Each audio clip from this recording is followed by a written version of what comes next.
We are in Psalm 62, waiting on God is what I've titled the message here. You know, it's amazing to me how many Psalms are written about, you ready for this? People problems.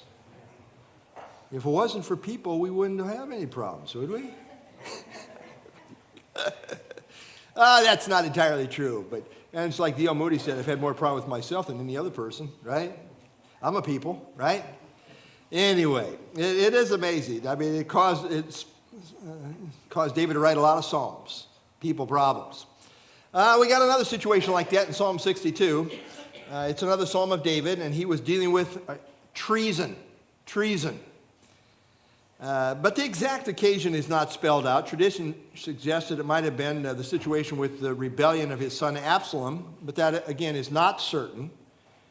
The superscription reads, to the chief musician, to Jeduthun, a psalm of David. The chief musician is thought by some to refer to the Lord himself, the chief musician. In that case, David would be dedicating the psalm to the Lord, but more probably it is addressed to the leader of choirs in the time of David. Jeduthun is thought to perhaps be another name for Ethan, which is also found in the titles of Psalm 39 and 77. He was one of the musicians appointed by David in his day to lead Israel in worship. Note on the overhead basic outline, waiting on God, verses 1 and 2, waiting upon God, verses 3 and 4, confronting treasonous adversaries, and then verses 5 through 8, trusting in God alone, 9 and 10, what to not trust in, and 11 and 12, power and mercy belong to God. One of the things I do appreciate about David in the Psalms is it really, because we all do have situations with people, whatever you're going through, it's going to be people problems. I'm just telling you, it's coming. If you live in the real world, and you're interacting with people, there's going to be some people problems. And sometimes people are not going to treat you very good. And so it's good to kind of study, how did David handle this? What did he do having a real people problem where somebody's trying to take him down? Knife him in the back. How did he handle it? That's good. Now that's where we are. Verse 1, truly my soul silently waits for God. From him comes my salvation. The word truly here can also be translated as only or alone.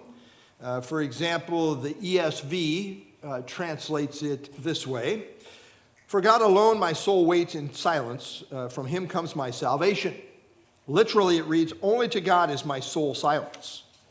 So that's the idea. Some form of the word only or alone is found 4 times in the first 6 verses. This theme of waiting on God alone is prominent in this psalm.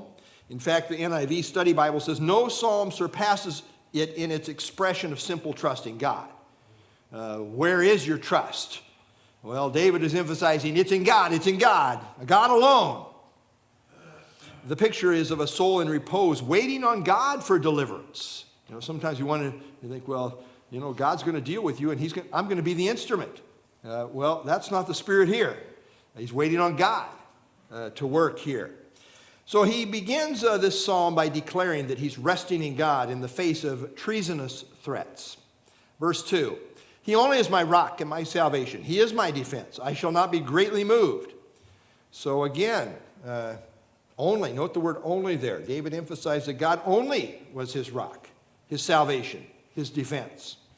His rock pictures a place of unshakable security. His salvation, his deliverance. His defense means his fortress, a place of protection. He finds all of these realities in God. Bible Knowledge Commentary says, as warriors used to feel at ease in an impregnable fortress, so David rested in the Lord. That was his safe place. This was his safe place. Well, because of who God was to him, David affirmed that he would not be greatly moved. He's very confident of this. But now he turns and addresses his adversaries. Verse 3, how long will you attack a man? You shall be slain, all of you. Oh, that's pretty clear. What are you really thinking, David?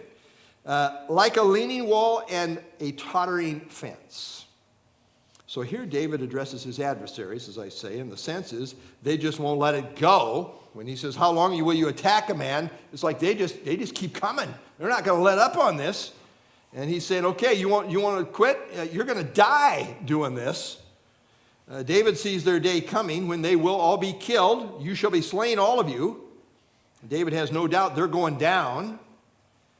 He's quietly waiting upon God, but he believes that God's going to intervene to their detriment.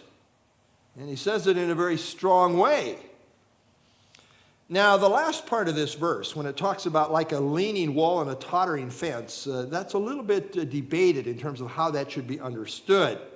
Either David was saying his adversaries thought he was weak and vulnerable, like a leaning wall and a tottering fence, or that he was saying they were actually in that position, even though they were attacking him. So I tend to think David is reflecting what his adversaries were saying about him.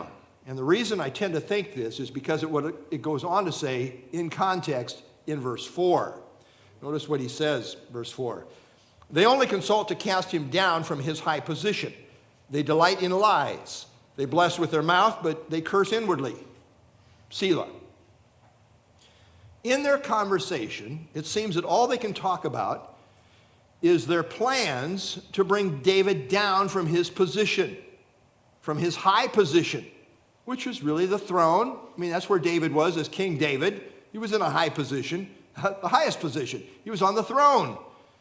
And it seems that there was some conspiracy to overthrow him. That's where we get this idea that there's a conspiracy in view here. Pretty much everybody agrees that that's what we're talking about.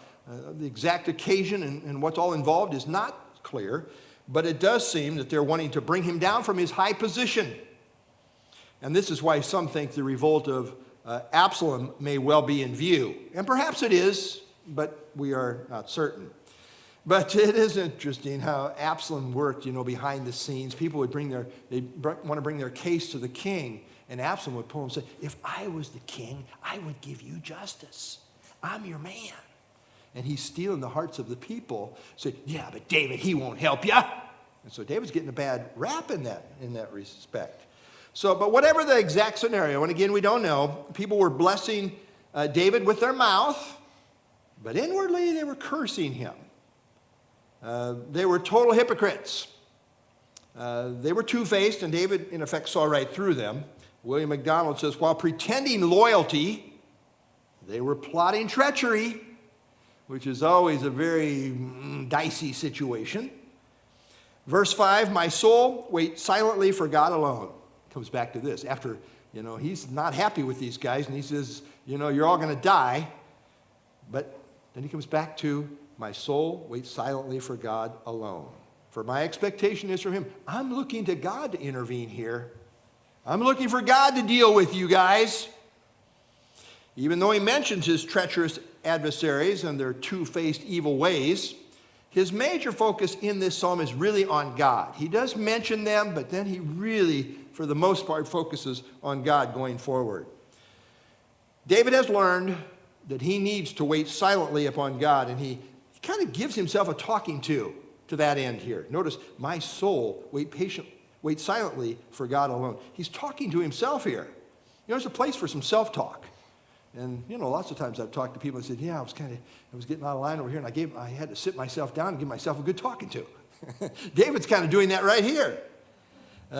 Notice in verse 1, David resolves to wait silently on God alone, but in verse 5, he tells himself to stay the course, in effect, and renews his mind with the fact that his expectation, his hope, is from God. Again, sometimes we need to talk to ourselves. There's a place for that. We need to remind ourselves that our focus must remain on God and the reason why. Where is our expectation? Expectation here is the idea of expectant faith. I'm expecting God to intervene. I'm expecting God to work. It's depending and waiting upon God for deliverance. Someone has well said that silently waiting on God is the antidote to despair. And I think that's a good thought. Where do you go? You go to the Lord. David did. Verse 6, he comes back to this again and again. He only is my rock and my salvation. He is my defense. I shall not be moved. This is almost an exact duplication of verse 2. The only difference is that in verse 2, he said, I shall not be greatly moved. Whereas here in verse 6, he says, I shall not be moved at all. It's like the more he focuses upon God, the more assured he is that in God he is secure and safe. Warren Wiersbe says, the greater the realization that God was his fortress, the greater the calmness in his heart. Verse 7, in God is my salvation and my glory, the rock of my strength, and my refuge is in God. You know, he kind of keeps repeating the same theme again and again and again. This is his focus, who God is to him. And note how personalized David is in his view of God. My rock, my salvation, my defense, my salvation, my glory, my strength, my refuge. Very, very personal all the way through here. Well, with resolve to trust in God alone, David now exhorts those who are with him, in effect, to trust in God also. Notice what he says, verse 8. Great memory verse, by the way. Love this verse. Verse 8, trust in him at all times, you people. Pour out your heart before him. God is a refuge for us. Selah. The time is always right to trust in the Lord. Trust in him at all times, you people. All times. I don't care what you're going through. Doesn't matter how bad things look or how much this conspiracy is and how evil the connivers are. What should we do? Trust in him. Trust in him at all times. This is no time to do anything else. Trust in him at all times, you people. And then he says, pour out your heart before him. Pour out your heart before him. David practiced this, and so should we as God's people. Many times we just need to pour it all out before God. We need a session like that. Our sorrows, our fears, our doubts, whatever we're going through, the turmoil in our soul, we need to work it out, pour it out to God. And I think trusting in God and pouring out our heart to him, they go together. You know, we have that wonderful little verse in 1 Peter chapter 5, verse 7, which says, casting all your care upon him. Why do you do that? For he cares for you.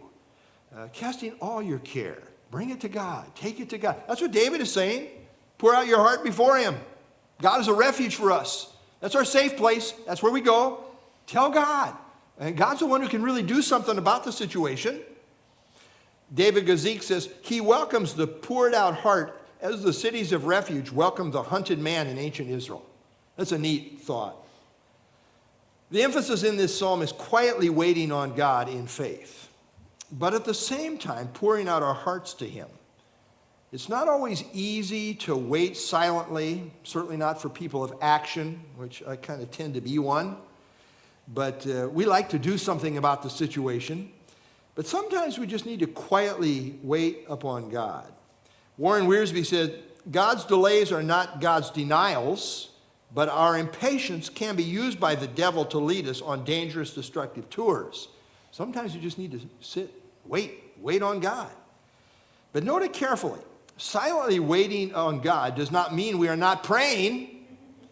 We can silently wait because we are pouring out our hearts to God in prayer. And I think they go together. This is the secret to silently waiting. We're pouring out our hearts to God. We're looking to God to deal with the situation instead of scurrying about in the flesh to try to deal with it. So silently waiting and pouring out our hearts really go together. And then he says, Selah.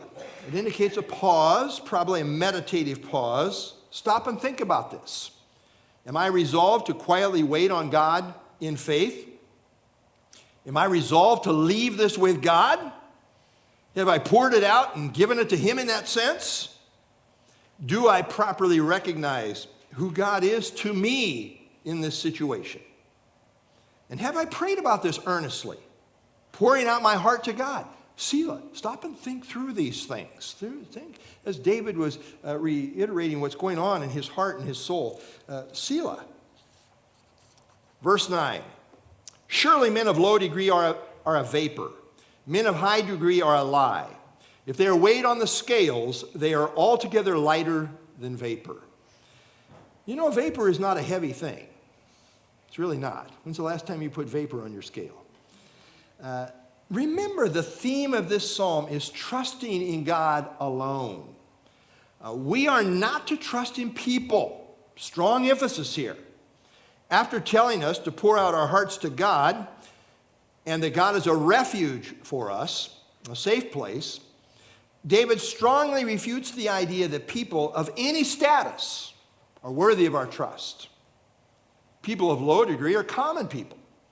David says they're a vapor, meaning they're insignificant, they're not worthy of our trust. On the other hand, men of high degree are a lie. There is no security there either. Because of their high position, one might be tempted to trust in them, but he says it's deceptive. In the end, they are not worthy of our trust either. If weighed on the scales to see the weight of their worth, as it were, they are altogether lighter than vapor. That is, they amount to nothing. Their help is worthless. They represent no substance worthy of trust. Pretty strong statement. You know, mankind tends to boast in himself and his resources, tends to want to put stock in other people. This has always been the challenge for Israel. Instead of depending on God to protect them, they look to the Gentiles, which they were not to do. In the day of the Lord, God is going to put down every lofty thing that he alone might be exalted in that day. After emphasizing this strongly in Isaiah 2, the chapter ends on this note. I always think this is such an interesting verse. Again, that's the context of Isaiah chapter 2, the day of the Lord, when every exalted thing is put down. The Lord alone is exalted in that day. And then he says at the end of the chapter, sever yourselves from such a man whose breath is in his nostrils, for of what account is he? Air breathers are of no account in terms of deserving our trust. Don't put your stock in man, is what he is saying.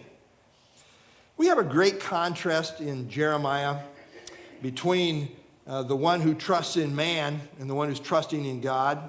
Jeremiah 17, 5 and 6, thus says the Lord, cursed is the man who trusts in man and makes flesh his strength, whose heart departs from the Lord. He shall be like a shrub in the desert, shall not see when good comes, but shall inhabit the parched places in the wilderness, in a salt land which is not inhabited. Cursed is the man who trusts in man. And then, in contrast, he goes right on to say this. Verses 7 and 8, blessed is the man who trusts in the Lord. Doesn't seem to me you can have it both ways. You say, well, some of my trust in the Lord and some of it's in man. Boy, he's really making a dichotomy here. It's one way or the other. Blessed is the man who trusts in the Lord and whose hope is the Lord. For he shall be like a tree planted by the waters, which spreads out its root by the river, and will not fear when heat comes, but its leaf will be green, and will not be anxious in the year of drought, nor will cease from yielding fruit. Now, what do you think is the tendency of the human heart? He's just spelled this out. The issue is trusting in man, trusting in God. You know what the next verse is, right? Jeremiah 17, 9. The heart is deceitful above all things and desperately wicked. The tendency is to not trust in God, but to put our stock in man.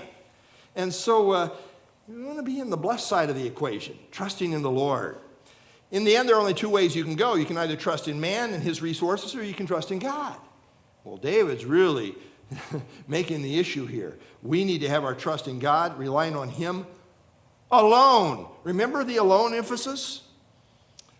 Back here, verse 1, my God alone, I should say, in God alone my soul waits in silence. He only is my rock and my salvation. Verse 5, my soul wait patiently for God alone. Verse 6, he only is my rock and my salvation. Boy, the point is made. Verse 10, do not trust in oppression, nor vainly hope in robbery. If riches increase, do not set your heart on them. Now, David here seems to draw a contrast with his enemies who did these very things. The exhortation is really to not adopt their way of thinking, their philosophy of life. Don't trust in oppression like these wicked people are doing. These people who want to overthrow me. Some people think the way to get ahead is through oppression. That's David's enemies. They trust in their abusive ways to get ahead. That is the way of the wicked. Don't do that. Don't trust in oppression, nor vainly hope in robbery. Others seek to rip people off, take advantage of them through robbery, taking what is not theirs to have, thinking that will get them ahead. And he says if riches increase, I think even legitimately, don't set your heart on them. In other words, don't put your trust in riches. Now, some think that very possibly Paul in 1 Timothy 6 may have been alluding to this very verse. Here's what it says there. 1 Timothy 6:17. Command those that are rich, and that means there will be some of us that are rich. Command those who are rich in this present age not to be haughty, don't be haughty, nor to trust in uncertain riches, but in the living God who gives us richly all things to enjoy. You know, David became a very wealthy man. There is nothing inherently wrong with riches, but the exhortation is to not trust in them. It's easy to start saying, well, I'm going to let my money kind of take care of me. No, don't get that mentality. Again, David Gazik says, it is possible to hold great wealth without trusting those riches, but it isn't easy. He says there are at least 3 ways in which one may set the heart on riches. Number 1, to take excessive pleasure in riches, making them the source of joy for life. Number 2, to place one's hope and security in riches. And number 3, to grow proud and arrogant because of riches. Well, we don't want that to define us for sure. Well, David exhorts God's people not to trust in oppression, robbery, or money. These are all worldly things that people look to in an effort to make themselves secure. But there's no safe place or salvation in any of these things. Verse 11, God has spoken once, twice I have heard this. The power belongs to God. Okay, I'm in a situation where I'm very vulnerable. Where's the power source that's going to take care of me? It's God. God has spoken once, twice I have heard this. It's really a poetical way in the Hebrew of making the emphasis of certainty. It's similar to when Jesus said, truly, truly. It states something as a surety with a dogmatic emphasis. And what David heard God say with absolute certainty is the power belongs to whom? To God. That's why he says all the other things about God. His safety and his salvation, his fortress, his defense, all these things. Power belongs to God. That's the secure place. To trust in the resources of mankind is folly because power belongs to God alone. He alone, therefore, is worthy of our trust.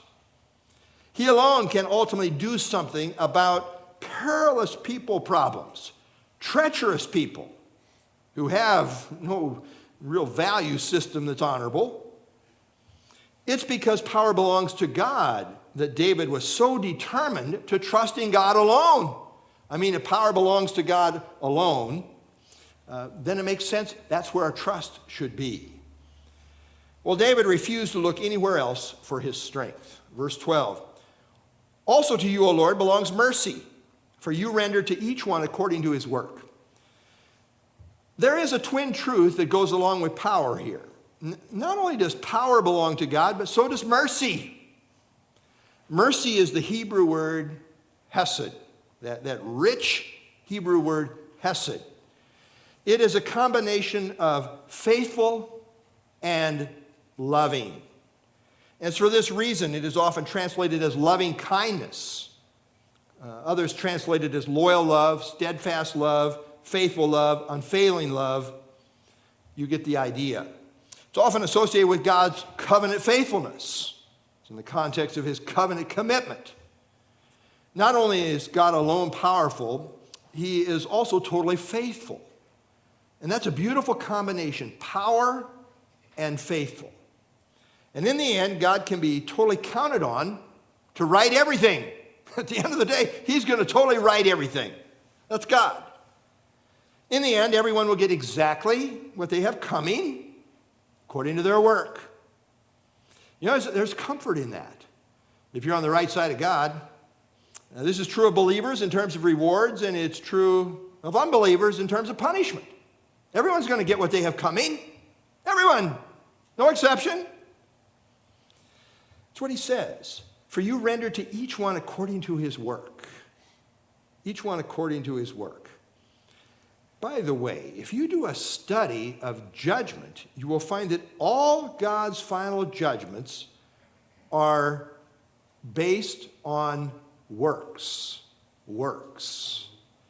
Our works ultimately tell on our life, whether it be a life of faith or a life of unbelief. For the believers, we see, like here, the believer's judgment to relate, and we're talking about rewards. Our sin was taken care of at the cross. That's been settled. I often say to my wife, I'm going on the grace plan. I know myself too well. I'm going on the grace plan. That's the only way I'm getting there. But there is an evaluation in terms of our stewardship. 2 Corinthians 5:10, we must all appear before the judgment seat of Christ. This is the believer's judgment.